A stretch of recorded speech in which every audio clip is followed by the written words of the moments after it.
واجعلني لسان صدق في الآخرين واجعلني من ورثة جنة النعيم واغفر لأبي إنه كان من الضالين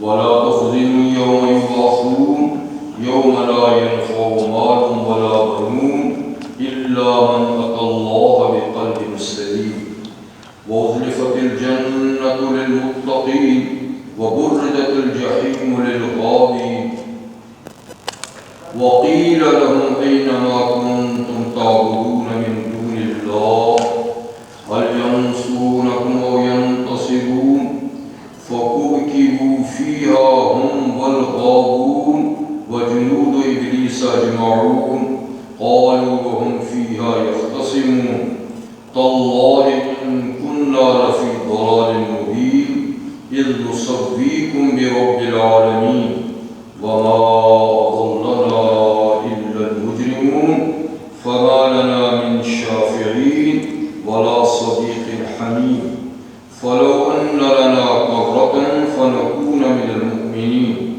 إن في ذلك لآية وما كان أكثرهم مؤمنين وإن ربك لهو العزيز الرحيم صدق الله العظيم.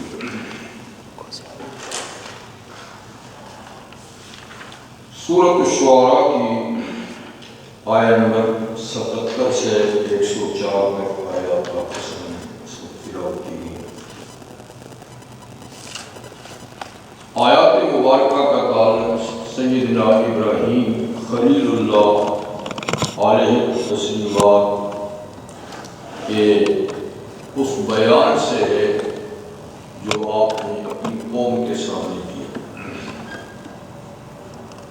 تو ابراہیم علیہ السلام نے سب سے پہلے دعوت کے کام کا آغاز اپنے والد اور اپنی برادری سے کیا اور سوالیہ انداز سے کیا کہ آپ لوگ کس کی عبادت کرتے ہیں. تو انہوں نے کہا کہ ہم بتوں کی عبادت کرتے ہیں اور ہم بڑے پختہ ہیں ان کی عبادت. تو آپ نے سوال کیا کہ کچھ سنتے بھی وہ ہیں جب تم انہیں پکارتے ہو یا تمہیں کچھ نفع پہنچاتے ہیں یا ناراض ہو تو نقصان پہنچاتے ہیں. تو انہوں نے کہا آپ پیچیدہ سوالات کرتے ہیں, ہمیں اس سے کیا مسئلہ ہے؟ ہم نے تو بس اپنے باپ دادوں کو ان کی عبادت پہ پایا ہے, ہمیں اس سے کیا غرض کہ وہ کچھ سنتے ہیں نہیں سنتے, کچھ کرتے ہیں کچھ نہیں کرتے. تو ظاہر بات ہے کہ ہمارے باپ دادا جو اتنے بڑے سمجھدار لوگ تھے وہ جو ایک کام کرتے چلے آئے تھے تو کچھ نہ کچھ تو ہوگا نا جناب, لیکن ہم آپ کے سوال کا جواب دے نہیں سکتے. تو ہم ان کے نقل قدم پہ چلتے ہیں. آپ نے ارشاد فرمایا کہ دیکھو جن کی تم عبادت کرتے ہو تم بھی اور تمہارے پہلے باپ دادا جہاں سے ان کی عبادت کرتے چلے آئے ہیں تو یہ سب میرے دشمن ہیں. تمہارے خدا مصنوعی خدا یہ میرے دشمن ہیں. ایک ہی خدا ہے میرا دوست جو رب العالمین ہے, الا رب العالمین, مگر جو سارے جہانوں کا رب ہے, پالنے والا ہے, بس وہی ہے میرا دوست, میں ہوں اس کا دوست. باقی جن کی تم پوجا کرتے ہو یہ سب میرے دشمن. تو تم تو اپنے خداؤں کے بارے میں نہیں بتا سکے کہ وہ کچھ کر سکتے ہیں یا نہیں کر سکتے, لیکن لو میں اپنے خدا کی تعریف بیان کروں کہ وہ سب کچھ کرتا ہے. تو اللہ تعالیٰ کی صفات بیان کرتے ہیں حضرت ابراہیم خلیل اللہ کہ دیکھو میرے رب کی تو یہ صفات ہیں جبکہ تمہارے رب کی کوئی صفت ہی نہیں. تم تو ایک اندھی تقلید کر رہے ہو ان کی باپ دادوں کی, بس کیوں کرتے ہیں, لیکن میں تو سوچ سمجھ کے خدا بنایا ہے. جو سب کچھ پہ قادر ہے۔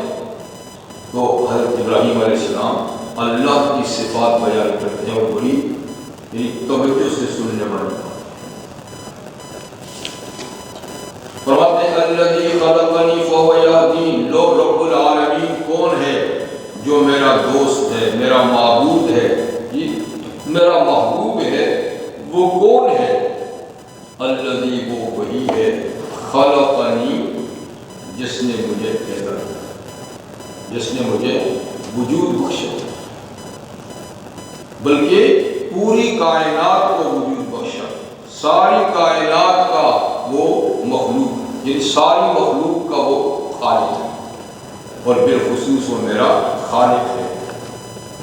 کہ اللہ تعالیٰ نے یعنی انسانیت کے باپ آدم علیہ السلام کو مشت خاک سے بنایا، اور پھر اتنا بڑا اعزاز بخشا کہ اپنی پاکیزہ مخلوق کو ان کے سامنے سجدے کا حکم دیا، اور اتنا اعزاز بخشا کہ ان کو اپنے خلیفہ ہونے کا اعزاز بخشا، خلیفۃ اللہ فی الارض، اور یہ ان کو اعزاز بخشا کہ ان کی نسل سے اللہ نے ہزارہا انبیاء کرام و رسل پیدا کیے، اور صلحاء اور اتقیاء پیدا فرمائے۔ تو میرا وہ رب ہے جس نے ان کو مٹی سے بنایا اور ان کی نسل کو پانی کی بوند سے بنایا۔ اور کیسا بنایا؟ پانی کی بوند، الذکر والانثی، جس نے اس ایک بوند سے مذکر مرد نہیں بنائے، عورتیں بھی بنائی، جبکہ اس میں کوئی تفریق نہیں، بوند میں، پانی کے قطرے میں کوئی شناخت نہیں کہ اس قطرے سے کیا بننا چاہیے، پر اسی قطرے سے اللہ تعالیٰ کسی قطرے سے مرد، کسی سے عورت بناتا ہے۔ خلق الزوجین ذکر والانثی من نطفۃ اذا تمنی، یعنی اس قطرے کو جب تم ڈالتے ہو تو اس سے اللہ تعالیٰ دو صنفیں پیدا کرتے ہیں،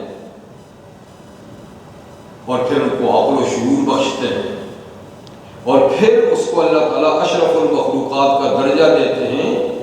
خلقنی، میرے رب کی پہلی پہچان اور صفت یہ کہ اس نے مجھے پیدا کیا۔ پھر دوسری فَهُوَ يَهْدِينِ، تو وہ پھر ہدایت بھی دیتا ہے، یعنی پیدا کر کے یوں مومن نہیں چھوڑ دیا، بیکار نہیں چھوڑ دیا، بلکہ باقاعدہ اللہ تعالیٰ نے رہنمائی کا انتظام بھی کیا، نیک اور بد کی تمیز سکھائی، اچھے اور برے رستے بتائے۔ جی فَهَدَيْنَاهُ النَّجْدَيْنِ، ہم نے دونوں رستے بتا دیے، ضلالت کا بھی، ہدایت کا بھی، جنت کا بھی، دوزخ کا بھی، نیکی کا بھی، بدی کا بھی، اور دونوں میں تمیز کرنے کے لیے عقل دی، شعور دیا، اور اسی پر بس نہیں کیا بلکہ نیک و بد کی تمیز کے لیے اللہ نے کتابیں نازل کی، انبیاء اور رسل بھیجے، اور انبیاء اور رسل کے بعد پھر ان کے نائبین، مبلغین دنیا میں ہر دور میں آتے رہے۔ تو یوں اللہ نے اسباب ہدایت بھی پیدا فرمائے۔ والذی هو یطعمنی ویسقین، اور میرے رب کی تیسری صفت یہ ہے کہ وہ ذات ہے رب العالمین، وہ یطعمنی، جو مجھے کھلاتا بھی ہے، ویسقین، اور مجھے پلاتا بھی ہے، یعنی میری بقائے حیات کے اسباب بھی اس نے پیدا کیے، میری زندگی بھی اس نے دی، زندگی کو قائم اور دائم رکھنے کے اسباب بھی اس نے پیدا فرمائے۔ ان اسباب میں سے ایک سبب ہے کھانا اور پینا، جس سے زندگی باقی رہتی ہے۔ تو یطعمنی، وہ مجھے کھلاتا بھی ہے، بلکہ مجھے ہی کیا کھلاتا پلاتا ہے، وہ تمام کائنات کا رب ہے، رب العالمین، اور عالمین میں سے ہر چیز کی تربیت اس شان سے کرتا ہے جس طرح اس کو تربیت کی ضرورت ہوتی ہے، جس طرح اس کو تربیت کی ضرورت ہوتی ہے۔ تو انسان اور حیوان جو ایک بڑی مخلوق ہیں، تو ان کی تربیت کا دار و مدار یعنی خوراک پر ہے، کھانے اور پینے پر۔ تو اللہ تعالیٰ نے کھانے پینے کے اسباب پیدا فرمائے، تو کھلاتا پلاتا ہے، اس میں وہ سارے اسباب بھی آ جاتے ہیں جو کھلانے پلانے سے تعلق کرتے ہیں۔ اس لیے کہ کھلاتا کہاں سے ہے؟ کوئی ڈائریکٹ آسمان سے پکی پکائی روٹی تو نہیں بھیج دیتا، سالن تو نہیں بھیج دیتا، یعنی وہ خوراک زمین سے پیدا ہوتی ہے، اور زمین سے پیدا ہونے کے لیے بارش کی ضرورت ہوتی ہے۔ بارش بھی موسم پہ برسے، خاص مقدار سے برسے تو چیزیں پیدا ہوتی ہیں، موسم ہی نہ بدلے تو بارش برستی رہے، اور موسم ٹھیک ہو لیکن بارش نہ برسے، یا برسے تو موسلادھار کہ بیج ہی کو اڑا کر لے جائے۔ تو اللہ تعالیٰ دوسری جگہ ارشاد فرماتے ہیں کہ هو الذی ارسل الریاح مبشرات، اللہ تعالیٰ رزق کے اسباب میں سے سب سے پہلے خوشخبری سنانے والی ہوائیں چلاتا ہے، سب سے پہلے ہوائیں چلتی ہیں، اسی سے اندازہ ہو جاتا ہے کہ اب اس ہوا کے بعد باران رحمت کا نزول ہوگا۔ مبشرات اسی کہتے ہیں کہ وہ خوشخبری سناتی کہ اب بارش ہونے والی ہے،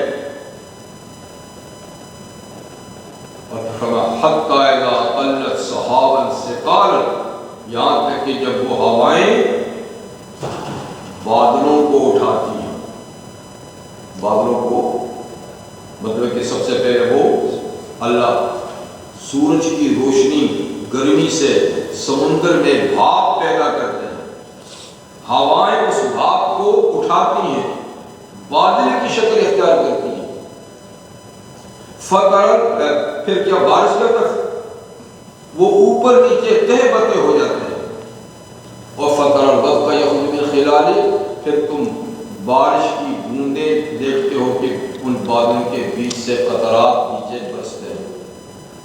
یوں بھی نہیں کہ پرنالے کی طرح بارش برسا دے، جس کے سر پہ پڑے، جس کے مکان پہ پڑے، جس کے کھیت پہ پڑے بہا کر لے جائے، نہیں، جیسے کہ چھلنی سے چیز چھانی جاتی ہے، تو بادلوں سے اللہ تعالیٰ یوں بارش کے قطرے مناسب مقدار کے اندر برساتے ہیں، اور پھر جس جگہ جتنی مناسب ہے اتنی ہی برساتے ہیں۔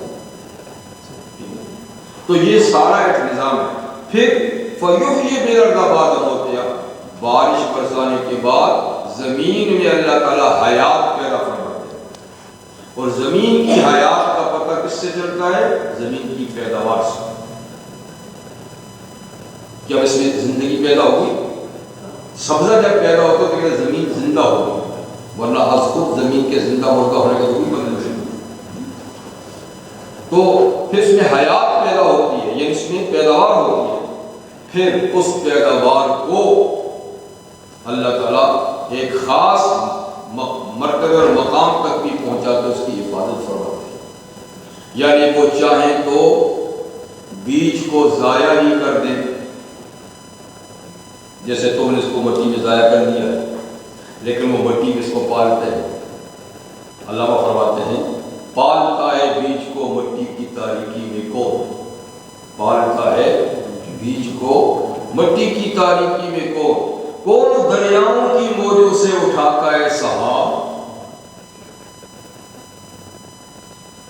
اور کون لایا کھینچ کر پچھم سے باتیں خوشگوار، ہے زمین کس کی اور کس کا ہے نور آفتاب، اور کس نے بھر دی موتیوں سے خوشے گندم کی جیب، موسموں کو کس نے سکھلایا ہوئے انقلاب۔ تو یہ سارے کام کون کرتا ہے؟ اللہ تعالیٰ کرتا ہے۔ یہ اسباب معاش ہیں۔ بیج پکتا ہے، موٹا ہوتا ہے، پودا نکلتا ہے، اس کو گرمی سردی سے بچاتا کون ہے؟ پھر بڑا ہو جائے تو اس میں دانے لگاتا کون ہے؟ ان دانوں کو بیماریوں سے بچاتا کون ہے؟ تو یہ ساری چیزیں دیکھو، یہ ہے۔ پھر آخر میں پتہ نہیں وہ کھیت کون بوتا ہے، کون کاٹتا ہے، کون صاف کرتا ہے، کون بوریوں میں بھرتا ہے، کن مشینوں میں پستا ہے، اور کن ذریعوں سے لد کے دکان پہ آتا ہے اور آج آپ جا کر خرید کے جاتے ہیں اور پھر اس کو گوندتے ہیں اور پیڑے بناتے ہیں، اور کون روٹی بناتا ہے اور پھر آپ کے سامنے پلیٹ میں لا کے رکھتے ہیں۔ تو تم سے اتنا بھی نہیں ہوتا کہ یہ کہاں کہاں سے روزی کھینچ کے آپ کی ہے، تو کھا کر کیوں نہیں کہ الحمدللہ۔ تو یہ سب کچھ کون کرتا ہے؟ اللہ۔ یطعمنی ویسقی، اور ایسی کھلانے کا سسٹم پانی تو اللہ تعالیٰ نے انسان ہی نہیں بلکہ ہر جاندار کی روزی اپنے ذمہ لگا رکھی ہے۔ وما من دابۃ فی الارض الا علی اللہ رزقها، کہ زمین کی پشت پہ چلنے والا کوئی جاندار ایسا نہیں مگر اس کی روزی اللہ کے ذمہ ہے، اللہ نے خود اپنے ذمہ لگائی۔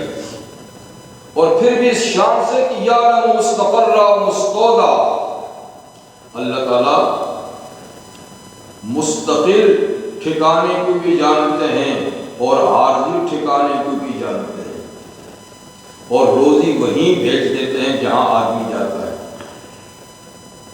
ہم تو تھوڑا بہت کسی ساتھ سفر کے لیے باندھ کے رہ جاتے ہیں یا کوئی انتظام، لیکن جب یہ جانور اٹھتے ہیں تو یہ ساتھ کیا لے کر جاتے ہیں؟ یہ پرندے کیا خالی پیٹ جاتے ہیں، پیٹ بھر کے آتے ہیں، اور ہم بھی ساتھ کتنا لے کر جاتے ہیں؟ آخر آگے جاتے ہیں تو انتظام ہوتا ہے، کہیں نہ کہیں ہوتا ہے، پھر آگے جاتے ہیں تو ہوتا ہے۔ تو جہاں آدمی جاتا ہے وہاں روزی ساتھ ساتھ جاتی ہے، اور یہ ہے میرے رب کی صفات۔ اسی طرح پینے کا نظام، وَإِذَا مَرِضْتُ فَهُوَ يَشْفِينِ، اور جب میں بیمار پڑتا ہوں تو شفا بھی وہی دیتا ہے۔ جب میں بیمار پڑتا ہوں تو شفا بھی وہی دیتا ہے۔ شفا کے اسباب تو اللہ تعالیٰ نے پیدا فرمائے ہیں، بیماریاں بھی وہی دراصل بھیجتا ہے، اور علاج بھی اسی نے پیدا فرمائے ہیں، لیکن علاج جن چیزوں سے، جن دواؤں سے ہوتا ہے، اس میں شفا کا اثر بھی اللہ نے پیدا کیا ہے۔ اگر کوئی یہ عقیدہ رکھے کہ نہیں بذات خود بخود اس دوا میں اس کی شفا پائی جاتی ہے، تو وہ مشرک ہو جائے، اس کو ذریعہ شفا سمجھا جائے کہ اس گولی میں، اس چیز میں شفا اللہ نے رکھی ہے، اور اللہ چاہیں گے تو اس سے شفا ہوگی، نہ چاہیں تو اس سے بھی شفا نہ ہوگی۔ یہ عقیدہ ہے۔ تو اس لیے بطور ہیلا علاج کیا جاتا ہے، مخصوص سبب کرتے ہیں۔ رحمت للعالمین صلی اللہ علیہ وسلم نے یہ دعا سکھائی ہے۔ آپ فرماتے تھے اذهب الباس رب الناس واشف انت الشافی۔ اذهب الباس، تکلیف کو دور کر دے، رب الناس کے لوگوں کے رب، تکلیف کو دور کر دے، واشف اور شفا دیجئے، انت الشافی، اس لیے کہ شفا دینے والے آپ، شفا لا یغادر سقما، اور ایسی شفا دیجئے کہ وہ بیماری کا نام و نشان نہ چھوڑے۔ اسی لیے مسلمان حکماء، ڈاکٹر جب نسخہ لکھتے تو اس کے اوپر پہلے لکھا ہوتا، آج کی تو خیر خیلی سے نہیں لکھا، لیکن کیا ہے هو الشافی، لکھا هو الشافی، مطلب کہ شفا دینے والا تو وہ ہے، اور ہم تو صرف ایک نسخہ تجویز کرتے ہیں۔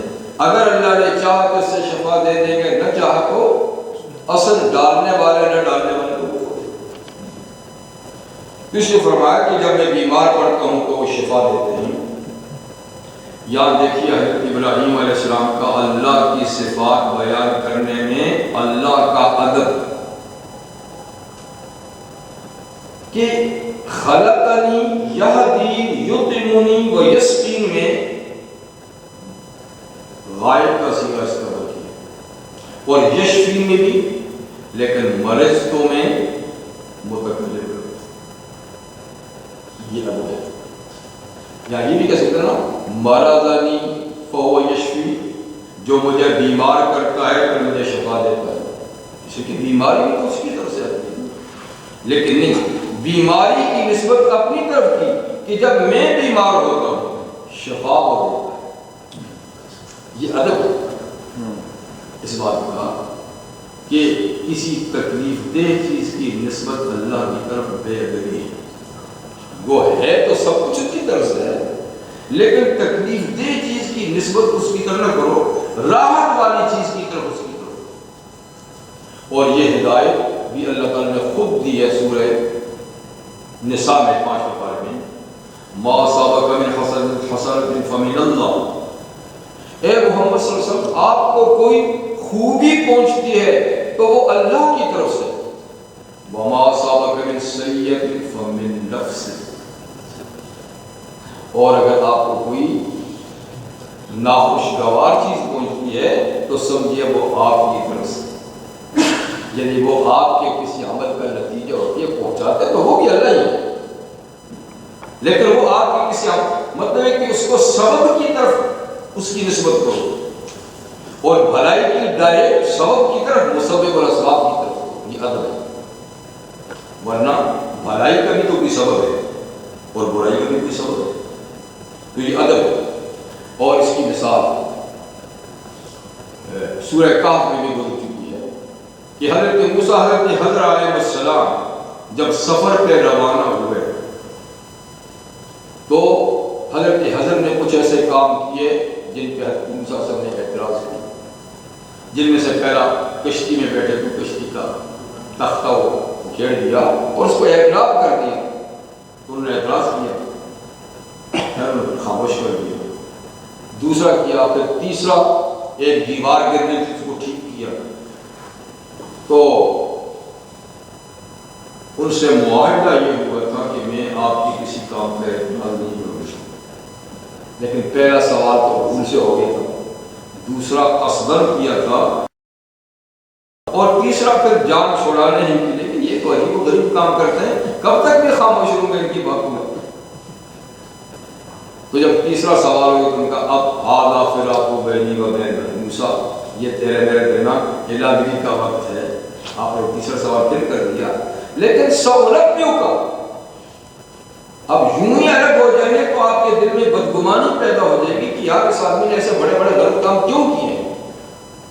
تو میں آپ کو اس کا مطلب بتا دوں کہ میں نے وہ 3 کام کیوں کیے ہیں، اور پھر آپ اپنی راہ لیں، میں اپنی راہ لوں. ہمارا نباہ نہیں ہو سکتا ایک دوسرے کے ساتھ. تو اس نے جب پہلے کشتی کی بات کی نا تو اس میں کہا اردت ان اعیبھا،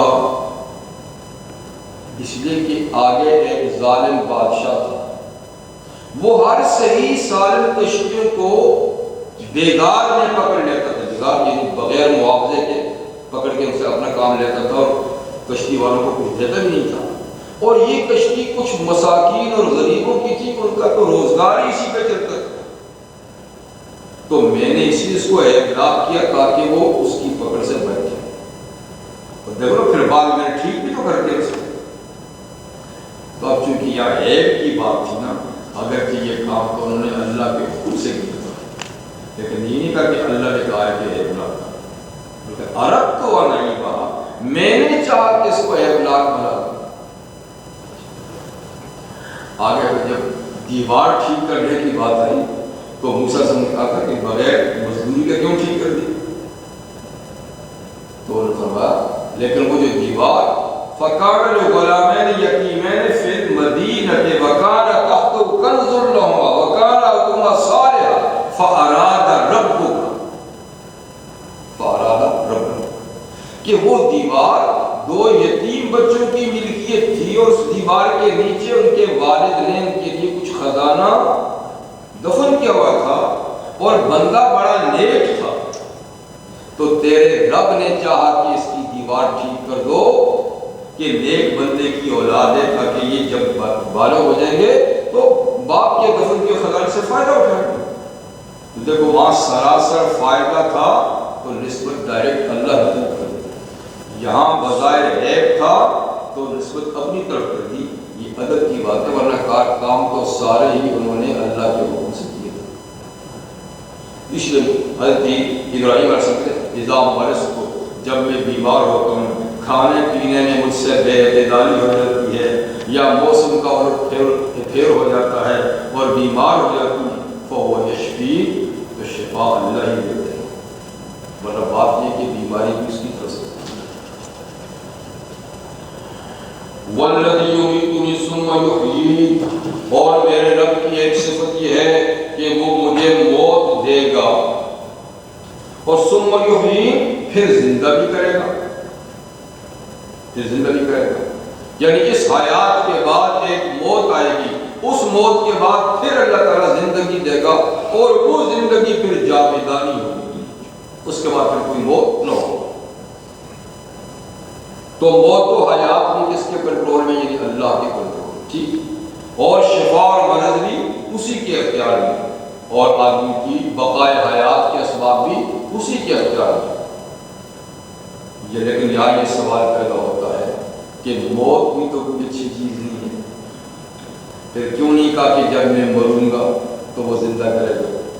تو زندہ کرنا تو اچھی بات ہے لیکن مرنا تو بظاہر ہے، تو یہاں اللہ کی طرف موت کی نسبت کیوں کر دی جیسے بیماری کی طرف؟ بیماری کے نہیں، تو اس کے جواب مفسرین یہ دیتے ہیں کہ بظاہر تو موت ناپسند ہی سمجھی جاتی ہے، لیکن دراصل یہ اللہ تعالیٰ کی نعمت ہے، اس لیے کہ موت ہی تو اللہ سے ملاقات کا ایک واحد ذریعہ ہے اور اللہ کے مقام رضا تک پہنچنے کا وسیلہ موت بھی تو ہے۔ تو جو چیز کسی خوبی کا وسیلہ ہو وہ نعمت ہوتی ہے، اس لیے اگرچہ آدمی کو بظاہر تو پسند نہیں لگتی لیکن دراصل یہ وسیلہ نعمت ہے، اس لیے اس کی نسبت ڈائریکٹ اللہ تعالیٰ کی طرف۔ اس کی ایک مثال حدیث میں بھی ہے کہ حدیث میں فرمایا گیا ہے کہ جب اللہ تعالیٰ نے زمین و آسمان کو 6 دنوں میں بنایا تو چھٹا دن جمعے کا تھا، یعنی سنڈے سے شروع کیا بنانا اور فرائیڈے پہ ختم ہوا، تو فرمایا کہ جمعے کا دن جو آخری تھا تخلیق کا، تو اس کے بالکل آخری پہر میں آدم علیہ السلام کی تخلیق ہوئی۔ آدم کی تخلیق کا مطلب یہ نہیں ہے کہ وہ اسی جمعے کے دن جس دن یعنی کائنات بنائی تھی اسی کائنات کے پیدا کرنے کے آخری، وہ بات نہیں، کیونکہ کائنات تو کروڑوں سال پہلے بنی ہے اور آدم علیہ السلام تو کروڑوں بلکہ اربوں سال بعد میں دنیا میں آئی ہے، لیکن پیدائش کا دن تو ہوئی ہے۔ تو جمعے کے دن یعنی کائنات کی تخلیق ہوئی، پوری ہوئی، سنڈے سے شروع کر پوری ہوئی، اور جو آخری حصہ بنتا تھا یعنی عصر سے بعد کا، تو پھر جب آدم علیہ السلام کی تخلیق کا وقت آیا تو اس ٹائم میں آدم علیہ السلام کو بنایا جمعے کے دن آخری پہر ہے، اس لیے کہ سید الایام ہے۔ اللہ کے علم میں اللہ تعالیٰ نے جو دنوں میں برتری رکھی ہے اس میں سب دنوں کا سردار، ہفتہ واری دنوں کا سردار جمعے کا دن۔ فرمایا کہ جمعے کے دن آدم علیہ السلام کو پیدا کیا، پھر جمعے کے دن ہی ان کو جنت میں بھیجا اور پھر جمعے کے دن ہی ان کو جنت سے زمین پہ بھیجا۔ تو یہ ساری چیزیں جمعے کے دن کی برتری کی بتائی جا رہی ہیں۔ اب یہاں بھی یہ سوال پیدا ہوتا ہے کہ تخلیق جمعے کو ہوئی ہے تو ٹھیک ہے، جمعے کی فضیلت ہوگی، جنت میں بھیجنا بھی ایک فضیلت کی بات، لیکن جنت سے نکالنا تو کوئی فضیلت والی بات نہیں ہے، تو اس کو اللہ تعالیٰ نے کیوں جمعے کی فضیلت میں ذکر کر دیا کہ جمعے کے دن ان کو نکالا نہیں؟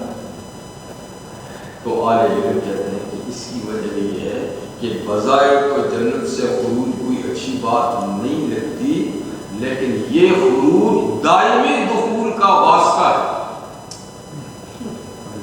یہ خروج جو تھا نا یہ مستقل خروج نہیں بلکہ یہ ایک ہمیشہ ہمیشہ والے داخلے کا ذریعہ بنا ہے، تو اس لیے کسی بڑی نعمت کا ذریعہ بھی وہ نعمت ہوتا ہے۔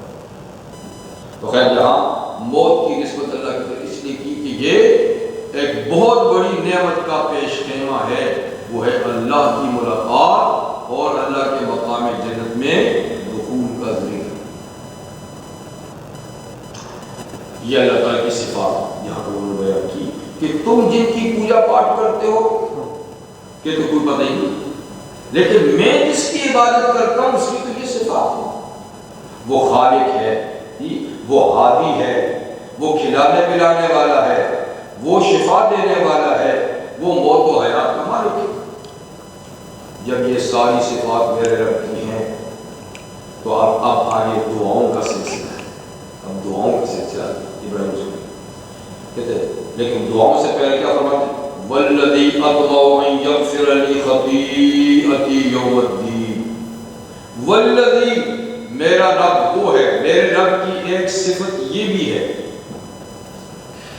کہ اطمع ان یغفر لی، میں طمع رکھتا ہوں، میں امید رکھتا ہوں کہ وہ مجھے بخش دے گا، کب بخش دے گا؟ کیا بخش دے گا؟ خطیئتی، میری فروگزاشت، میری خطائیں، کب بخش دے گا؟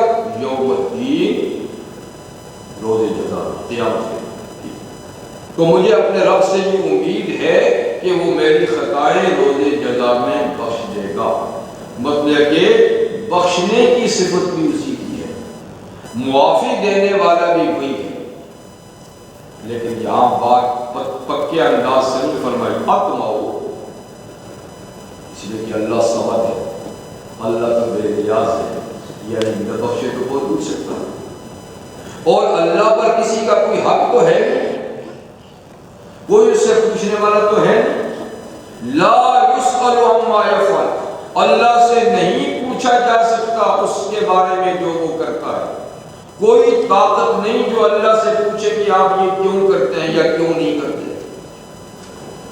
اور اللہ اس صمد، اللہ تو بے نیاز ہے، اس کو تو کسی کی ضرورت ہی نہیں، اگر وہ نبی بخشے اس پر تو کسی کا حق ہی نہیں تو نہ بخشے، لیکن بہرحال میں امید رکھتا ہوں کہ وہ مجھے بخش دے، اس لیے کہ اس نے اس کے ساتھ ساتھ یہ وعدے بھی کیے ہیں اور وہ اپنے وعدے کے خلاف بھی تو نہیں کرتا، اور وعدے یہ کیے ہیں کہ جو مجھ سے بخشش کا طلبگار ہوگا میں اس کو بخش دوں گا، تو یہ بھی ادب کی بات، یہ بھی ادب کی بات۔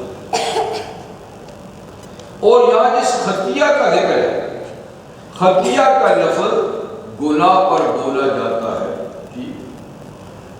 گناہ کے لیے کئی لفظ ہیں، ذنب بھی ہے، سیئات بھی ہے، خطیات بھی ہے، اور کبھی یہ بڑے گناہوں پر بھی بولے جاتے ہیں، کبھی چھوٹے گناہوں پر بھی بولے جاتے ہیں، اور کبھی یہ انتہائی معمولی خلاف اولا باتوں پر بھی بولے جاتے ہیں۔ تو جب اس قسم کے الفاظ انبیاء کرام کے لیے استعمال ہوں تو اس سے کوئی گناہ مراد نہیں ہوتا، اس لیے کہ انبیاء کرام کی جماعت گناہوں سے معصوم ہے، پاک۔ اس سے لغزش جس کو ہم کہتے ہیں، پھسل جاتا تھوڑا سا، یا خلاف اولا کہ دو باتیں ہیں، ایک زیادہ اچھی ہے، ایک اس کی نسبت سے کم، اگر کم کر دی گئی تو اس کو بھی ان کے حق میں خطی کا لفظ بولا جاتا ہے، اس لیے کہ جو بہت عالی مقام ہوتا ہے اس کی معمولی سی لفظش بھی بڑی سمجھی جاتی ہے، اچھا آپ نے ایسا کیا،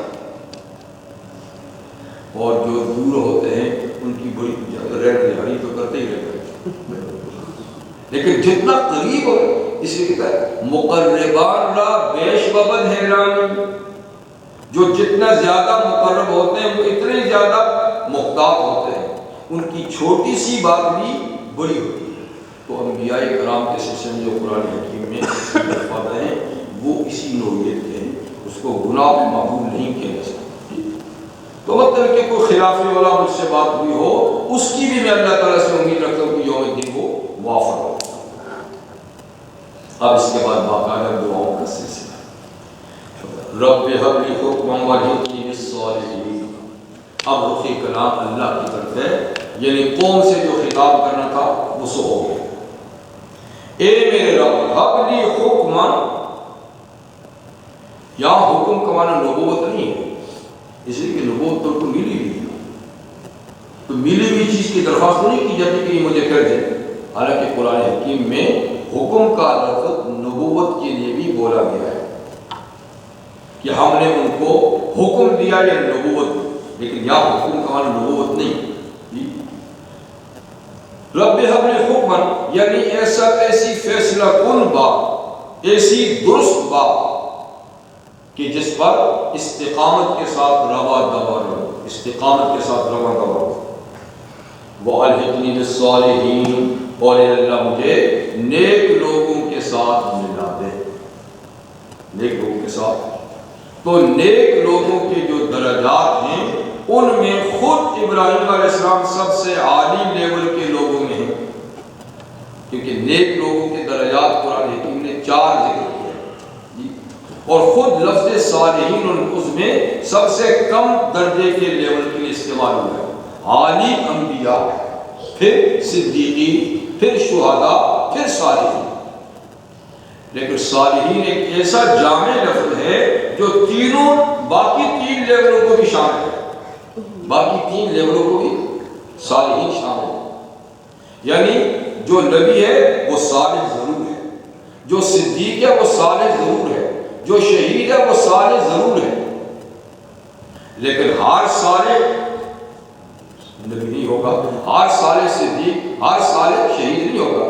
لیکن وہ سب اسی طریقے سے صدیق جو اپنا لیول ہے وہ تو ہے، لیکن صدیق ایسا ہے کہ ہر نبی بھی صدیق ہے. یوسف ایوہ صدیق، یوسف اے صدیق. ابراہیم علیہ السلام کہتے ہیں کان صدیق النبی، انبیاء کے بارے میں تو نبی صدیق بھی ہوتا ہے، نبی صدیق بھی ہوتا ہے. تو اس لحاظ سے فرق صالحین کا مطلب ہے کہ صالحین کا جو سب سے اپ گریڈ ہے انبیاء کرام جی، تو ان میں مجھے شامل ہے، عربی اس میں شامل ہے، یہ نہیں کہ نسلت اب یعنی. اور یہ دعا دیگر انبیاء کرام نے بھی فرمایا، تو یوسف علیہ السلام کی دعا میں بھی ہے کہ اللہ مجھے صالحین میں، یعنی میری موت آئے تو اس حال میں کہ میں آپ کا تابعدار ہوں، آپ کا فرما بردار ہوں، اور یہ کہ مجھے پس از مرگ صالحین میں. تو اللہ تعالیٰ کو یہ پسند ہے کہ اس کے بندے ایک اچھی سوسائٹی کے ممبر ہوں. اس کی دعا بھی کرنی چاہیے اور اسی طبقے کے ساتھ رہنا بھی چاہیے. دنیا میں بھی کسی کو اچھی سوسائٹی مل جاتی ہے، چلو یہ بہت بڑی اللہ کی گراں قدر نعمت، اور آخر کو ضرورت ہے. انبیاء بھی اس کی درخواست کر چکے ہیں. وَجَعَلْنِي لِسَانَ صِدْقٍ فِي الْآخِرِينَ، اور اے میرے رب کر دیجئے میرے لیے سچائی کی زبان پچھلوں میں، یعنی بعد میں آنے والے لوگ جب میرا تذکرہ کرے تو اچھی زبان سے کرے. یعنی مجھے ایسے افعال محمودہ، ایسے قابل تعریف افعال کردار کرنے کی توفیق دے کہ پچھلے اس کی تقلید کریں اور تعریف کریں. تو یوں تو اپنی تعریف پسندیدہ بات نہیں کہ کہے کہ میری تعریف کی جائے، لیکن یہ جبکہ غرور کا انداز ہو تو پسندیدہ نہیں ہے. لیکن غرور کا انداز نہ ہو تو پھر یہ دعا کی جیسے آپ نے دعا فرمائی کہ میرا ذکر خیر پچھلوں میں جاری کر دیجیے، کہ جب بھی میرا ذکر کرے تو اچھے الفاظ سے کریں. اس کا مطلب یہ ہے کہ پچھلوں میں اچھا ذکر خیر کا جاری ہونا یہ بھی صدقہ جاریہ میں جاتا ہے. تو یہ اپنے لیے گویا کا صدقہ جاریہ کا. تو اللہ تعالیٰ نے ان کی دعا سے قبول فرمائی کہ تینوں آسمانی مذاہب جو اس وقت دنیا میں موجود ہیں، یہودیت، عیسائیت اور اسلام، حضرت ابراہیم سب کے قدردار، اور ہر ایک مذہب والے تینوں میں سے اپنی نسبت ان کے ساتھ جوڑنے میں فخر محسوس کرتے ہیں، خود کو ابراہیمی کہتے ہیں. یہ اور بات ہے کہ دو مذاہب والوں کا نرا دعویٰ یہ ہے اور ان کا دور کا واسطہ بھی ملت ابراہیمی سے نہیں، یعنی یہودیت اور عیسائیت. وہ تو دونوں شرک کا مرقع بنے ہوئے ہیں، شرک کا مجموعہ بنے ہوئے ہیں. صرف اسلام ایسا دین ہے جو ملت ابراہیمی کا دوسرا دین ہے۔ ان اول الناس بابراہیم للذین اتبعوا وہذا النبی والذین آمنوا۔ کہ یہودی نصرانی عیسائی دعویٰ کرتے ہیں ما کان ابراہیم یہودی ولا نصرانی، ابراہیم صاحب نہ یہودی تھے نہ نصرانی تھے، ولیکن کان حنیفا مسلما، وہ تو حنیف اور اللہ کے تابعدار تھے۔ تو ان اول الناس سے لوگوں میں سب سے قریب ترین لوگ ابراہیم علیہ السلام کے ساتھ وہ تھے جو ان کے زمانے میں ان کے پیروکار تھے، ان کی امت، ان کے نقش قدم میں تھے۔ وَهَذَا النَّبِيُّ، اور پھر پچھلے زمانے میں یہ نبی محمد صلی اللہ علیہ وسلم، وَالَّذِينَ آمَنُوا، اور وہ لوگ جو محمد صلی اللہ علیہ وسلم ایمان لائے، یہ پھر ابراہیم علیہ السلام کے قریب تر ہیں۔ اور قرآن میں ہمیں حکم دیا گیا ہے، حضور کو حکم دیا کہ وَاتَّبِعْ مِلَّتَ إِبْرَاهِيمَ حَنِيفًا، آپ ملت ابراہیمی کی پیروی کریں جو حنیف تھے۔ اور امت کو بھی کہا کہ تو اسلام دراصل یہ ملت ابراہیمی ہی کا دوسرا نام ہے۔ تو اب ہم جب بھی ذکر خیر کرتے ہیں تو ابراہیم صاحب کا ذکر خیر کرتے ہیں، خاص طور پر نماز میں جب درود ابراہیمی پڑھتے ہیں، وَجَعَلْنِي مِن وَارِثِ جَنَّةِ النَّعِيمِ، اور اے میرے رب کر دے مجھ کو نعمتوں سے بھرپور جنت کے وارثوں میں، جنت کے جو لوگ وارث ہوں گے، بھرپور نعمتوں والی جنت کے جو لوگ وارث ہوں گے اس میں مجھے بھی شامل کیجئے، یعنی مجھے جنت نصیب کیجئے۔ تو یہ بھی حضرت کی دعا، ظاہر بات ہے کہ وہ تو جنت کی طرف راہنمائی کرنے والے لوگوں میں سے ہیں، لیکن خیر دعا تو سبھی نکلنی ہوتی ہے، چاہے نبی ہے چاہے غیر نبی ہے، اور جن کے لیے جنت واجب ہو چکی ہے یقیناً، دعا تو پھر دعا ہے، تو دعا فرما رہے وَاغْفِرْ لِأَبِي إِنَّهُ كَانَ مِنَ الضَّالِّينَ، اور میرے والد کو بخش دیجئے کہ وہ گمراہوں میں تھا، وہ گمراہوں میں تھا، مشرک تھا، تو میری دعا ہے کہ ان کو بخش دیجئے۔ اب سوال یہ پیدا ہوتا ہے کہ باپ تو ان کا گمراہ تھا، مشرک تھا، جی تو ان کے لیے دعا کیسے مانگ رہے ہیں، جبکہ سورہ توبہ میں نبی کو بھی اور غیر نبی کو بھی اپنے کسی بھی رشتہ دار کے لیے دعائے مغفرت سے منع کیا گیا ہے۔ ما کان للنبی والذین آمنوا ان یستغفروا للمشرکین ولو کانوا اولی قربی، اگر تم کے قریبی رشتہ دار کیوں ہو۔ اس کا جواب یہ ہے، جواب اللہ تعالیٰ نے وہیں ساتھ دیا ہے، وَمَا كَانَ اسْتِغْفَارُ إِبْرَاهِيمَ لِأَبِيهِ إِلَّا مَوْعِدَةً وَعَدَهَا إِيَّاهُ، جہاں تک ابراہیم علیہ السلام کی باپ کے لیے دعائے مغفرت کا معاملہ ہے تو وہ ایک وعدے کی بنیاد پہ تھا جو انہوں نے باپ سے وعدہ کیا تھا، اور وہ بھی اس وقت تک کرتے رہے جب تک کہ باپ کا کفر پہ مرنا معلوم نہیں ہوا۔ فَلَمَّا تَبَيَّنَ لَهُ أَنَّهُ عَدُوٌّ لِلَّهِ تَبَرَّأَ مِنْهُ، جب ان کے سامنے یہ بات واضح ہوگی کہ وہ تو خدا کا دشمن تھا اور دشمن ہی مرا، تو آپ نے پھر بالکل بیزاری کا اعلان کر دیا، پھر کبھی دعا نہیں کی۔ تو یہ دعا اس وقت کی ہے جب تک کہ ان کو اس کا کفر پہ موت کا یہ کبھی پتہ نہیں تھا، پتہ ہونے کے بعد پھر نہیں کی۔ اور سورہ مریم میں گزر چکا ہے کہ جب باپ نے ان کو گھر سے نکال دیا کہ اچھا تم میرا اور میرا خدا کو نہیں مانتا تو میرے گھر سے چلا جائے، واجب نہیں مری گیا، تو آپ نے جاتے جاتے کیا کہا تھا، سوف استغفر لک ربی، اچھا میں تو جا رہا ہوں لیکن اپنے رب سے آپ کے لیے مغفرت کی دعا کرتا رہوں۔ تو یہ تھا، تو یہ وعدے پہ دعا کرتے رہے، اور یہ دعا بھی اسی وعدے کا حصہ ہے، لیکن جب پتہ چل گیا کہ باپ کو کافر ہی مرا ہے تو اس کے بعد پھر دعا نہیں۔ وَلَا تُخْزِنِي يَوْمَ يُبْعَثُونَ، اور اے اللہ مجھے شرمندہ نہ کرنا اس دن جس دن سب لوگ اٹھائے جائیں گے، یعنی قیامت کے دن مجھے شرمندگی سے بچانا۔ تو حدیث میں ہے کہ جب قیامت کے دن واقع پذیر ہوگا تو وہاں سب نیک و بد اکٹھے ہوں گے، ایک دوسرے سے ملیں گے بھی، ایک وقت ایسا کہ ملیں گے تو حضرت ابراہیم علیہ السلام کا بھی آمنا سامنا باپ سے ہوگا۔ جب باپ سے ہوگا تو ان کو اس حال میں دیکھیں گے کہ جیسے کہ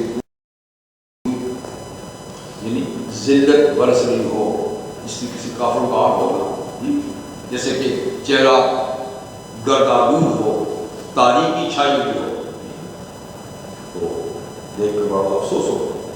یہ بھی تفصیلی روایت میں ہے کہ کہیں گے میں نے آپ کو کہا نہیں تھا کہ آپ میری بات مانیں، یہ پوزیشن لو ہوتی، اب میں آپ کی بات مانوں گا، لیکن اس وقت کی بات نہیں چلتی۔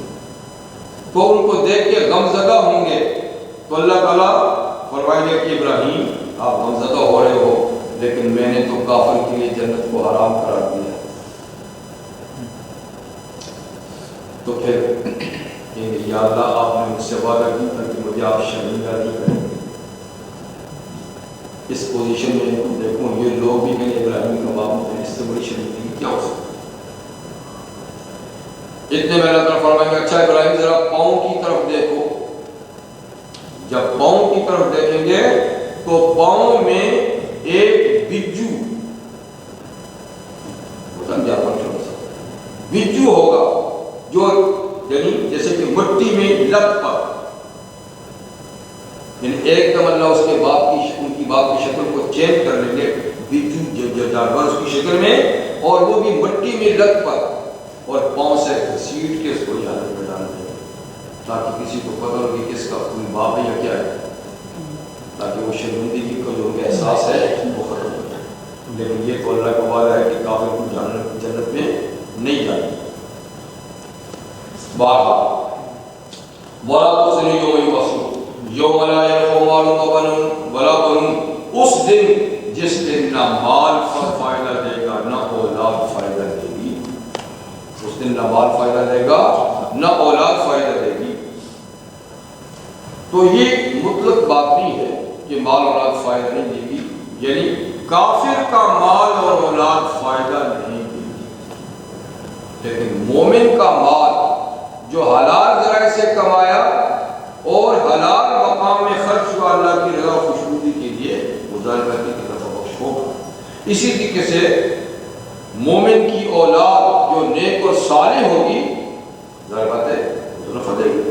جیسے یوسف نے ارشاد فرمایا کہ جب آدمی مر جاتا ہے تو اس کے اپنے عمل کا سلسلہ منقطع ہو جاتا ہے، کٹ جاتا ہے، مگر 3 عمل کا ثواب اس کو ملتا رہتا ہے۔ ایک فرمایا صدقہ جاریہ، تو صدقہ جاریہ ظاہر ہے کہ وہ مال کی جیسے کیا جاتا ہے، کوئی ایسا کام کر کے اپنے مال سے جس کا نفع دیر تک لوگ اٹھاتے رہے، اس کو ثواب ملتا رہتا ہے جی۔ تو اسی طریقے سے فرمایا کہ کوئی قرآن حکیم کا نسخہ لے کر کسی کو دے دیا پڑھنے کے لیے، جب تک پڑھا جائے گا، مسجد بنانی جب تک ہوتی رہے گی، او ولد صالح یدعو لہ، یا اپنے پیچھے نیک اولاد چھوڑ دیا جو اس کے لیے دعا کرتی رہے گی، تو اس کو فائدہ کون کرے۔ تو مومن کا مال اور اولاد اس کے لیے نفع بخش ہوں گے، لیکن غیر مومن کا مال اور اولاد اس کے لیے نفع بخش نہیں ہوں گے۔ الا من طلع بقلب سلیم، مگر اسی شخص کا مال اور اولاد نفع دے گا اطلع بقلب سلیم، جو اللہ تعالیٰ کے سامنے قلب سلیم لے کر آیا ہو، جو اللہ کے حضور صحیح سالم دل لے کر آیا، تو اس کا مال اس کی اولاد بھی اس کے لیے نفع بخش ہو۔ تو قلب سلیم کا مطلب ہے جو قلب، جو دل کفر سے، شرک سے، معصیت سے، نفاق سے پاک، سلامت، کفر سے بھی سلامت، شرک سے بھی سلامت، نفاق سے اور گناہ کبیرہ وغیرہ سے جو دل سلامت ہے، تو اس کے دل میں یعنی ایمان ہے، تو اس کو وہ ایمان بھی نفع دے گا، اس کی اولاد اس کے بعد بھی نفع دے گا۔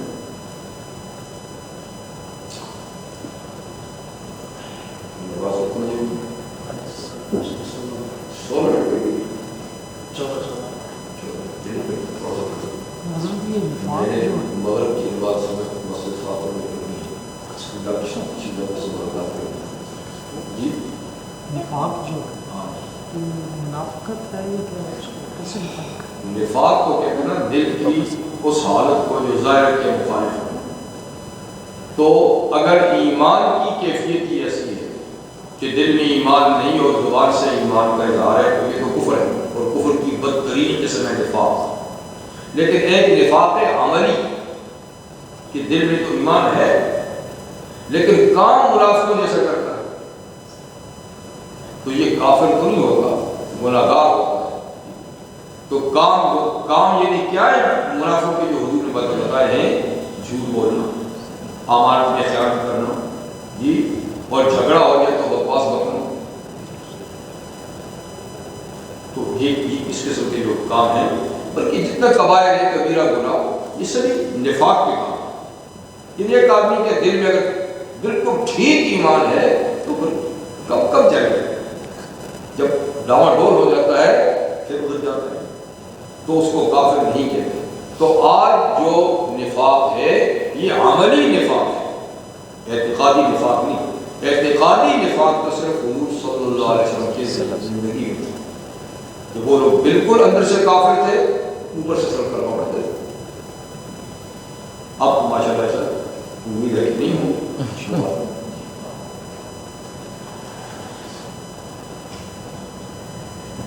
وَأُزْلِفَتِ الْجَنَّةُ لِلْمُتَّقِينَ تو یہ دعائیں بھی ہوں گی ان کی. اب اللہ تعالیٰ فرماتے ہیں کہ جب قیامت کا دن وقوع پذیر ہوگا اور لازمی طور پہ ہوگا جیسے ابراہیم صاحب کی دعا میں ہے جیسے ان کے اللہ کی صفات کے بیان میں تھا کہ وہ مجھے موت دے کر مجھے پھر دوبارہ زندگی بھی دے گا. تو یہ وہی زندگی ہوگی جس کے بعد جنت اور دوزخ کا فیصلہ ہوگا. ٹھیک ہے کیونکہ مشرکین مکہ میں سے بہت سے لوگ جو ہیں وہ قیامت کے واقع ہونے کی قائل نہیں تھے کہ قیامت کا وقوع نہیں بس یہ دنیا کی زندگی ہے مرے گا اور سلسلہ ختم ہو جائے گا. تو فرمایا کیسے تم ابراہیمی اپنے آپ کو کہلاتے ہو وہ تو موت کے بعد حیات کے قائل ہیں اور اللہ کی صفات میں بتاتے ہیں. تو خیر موت کے بعد حیات ہے اللہ کے حضور پیشی ہے حساب کتاب کا ہونا بھی ہے اور پھر جنت اور دوزخ بھی ہے. اور پھر کیسا ہوگا وَأُزْلِفَتِ الْجَنَّةُ لِلْمُتَّقِينَ جنت متقین کے قریب کر دی جائے گی. ان کو بہت زیادہ سفر جنت تک جانے کا نہیں درپیش ہوگا. جنت ان کے قریب کر دی ہے. قریب ایک تو اس معنی کے لحاظ سے ہوتی ہے کہ جب آدمی کسی منزل پہ جاتا ہے کسی شہر میں جاتا ہے اور جب دور بھی ہو تو نظر آتا ہے کہتا بس شہر تو قریب آ گیا کہتے شہر دیکھیے وہ تو قریب آ گیا. یہ مطلب نہیں کہ وہ چل کے آپ کے قریب آ گیا یعنی آپ جب اس کے قریب ہو گئے تو آپ اس کو کیا کہتے ہیں وہ قریب آ گئے. تو یہ مطلب نہیں کہ جنت کوئی چل کے لوگوں کے پاس آئے گی. مطلب یہ کہ اللہ تعالیٰ جنت اور ان کے درمیان سے حجاب ہٹا دیں گے تو دور سے جنت نظر آئے گی تو وہ جیسے کہ قریب کر دی گئی اسی کے حجاب ہٹا دیا نظر آ گئی. وَبُرِّزَتِ الْجَحِيمُ لِلْغَاوِينَ اور ظاہر کر دی جائے گی جہنم بھی سرکش لوگوں کے سامنے. مطلب کہ اس کے اور سرکش لوگوں کے درمیان سے بھی پردہ ہٹا دیا جائے گا اور وہ بھی آنکھوں سے نظر آئے گا. یہ قریب کرنا یا کرنا ایک تو مجازی معنی کے لحاظ سے ہم نے عرض کیا لیکن حقیقی معنی کے لحاظ سے بھی ہو سکتا ہے کہ باقاعدہ جیسے کہ جہنم کے بارے میں تو باقاعدہ روایت میں ہے کہ اس کو اس کی 70,000 زنجیریں ہوں گی جہنم کو اور ہر زنجیر کو 70,000 فرشتوں نے پکڑ کر کھینچ کر وہ لائیں گے. اب کہاں سے لائیں گے یہ مطلب ہے لیکن محشر کے میدان کے قریب لائیں گے. 70,000 زنجیروں میں باندھی ہوگی جہنم اور ہر زنجیر کے ساتھ 70,000 فرشتے کھینچ کے لائیں گے. تو یہ تو حقیقی معنی ہے. کہ وہ کہیں ہوگی تو اس کو قریب کر دیا جائے گا اور اس کو ظاہر کر دیا جائے گا. لیکن جنت کے بارے میں ایسی تو کوئی روایت نہیں کہ اس کو بھی کھینچ کے لایا جائے گا. اس لیے اس کا یہی معنی ہو سکتا ہے کہ بیچ سے پردہ ہٹا دیا جائے. وَقِيلَ لَهُمْ مَا كُنتُمْ تَعْبُدُونَ. اور پھر جب یہ دونوں مناظر سامنے آ جائیں گے تو کافروں سے کہا جائے گا اَيْنَ مَا كُنتُمْ تَعْبُدُونَ. تم کہاں عبادت کرتے تھے؟ یعنی کس کی عبادت کرتے تھے؟ تمہارے معبود کون تھے؟ جن کی عبادت کرتے تھے وہ کون تھے؟ کس کی کرتے تھے؟ من دون اللہ، اللہ کو چھوڑ کر. وہ کہاں ہے؟ حال یا رسول. اب یعنی تمہارا مقام تو یہ سامنے ہے، تو تم جن کی عبادت کرتے تھے وہ کون ہے؟ حال یا رسول. کیا اس مشکل گھڑی میں وہ تمہاری مدد کر سکتے ہیں؟ تو پھر ان کو بلاؤ. او ینتصرون، یا تم خود ایک دوسرے کی مدد بھی کر سکتے ہو، یعنی انتقام لے سکتے ہو. اللہ کو بھی تمہیں جھونکنے والے ہیں، تم کوئی اللہ سے بدلہ لے سکتے ہو، یا تمہارے معبود تمہارا کچھ کر سکتے ہیں؟ ظاہر بات ہے کہ بس کیا نہیں ہو. فَقُبْكِبُوا فِيهَا، تو اونچے منہ ان کو ڈال دیا جائے گا. اونچے منہ ان کو ڈال دیا جائے گا.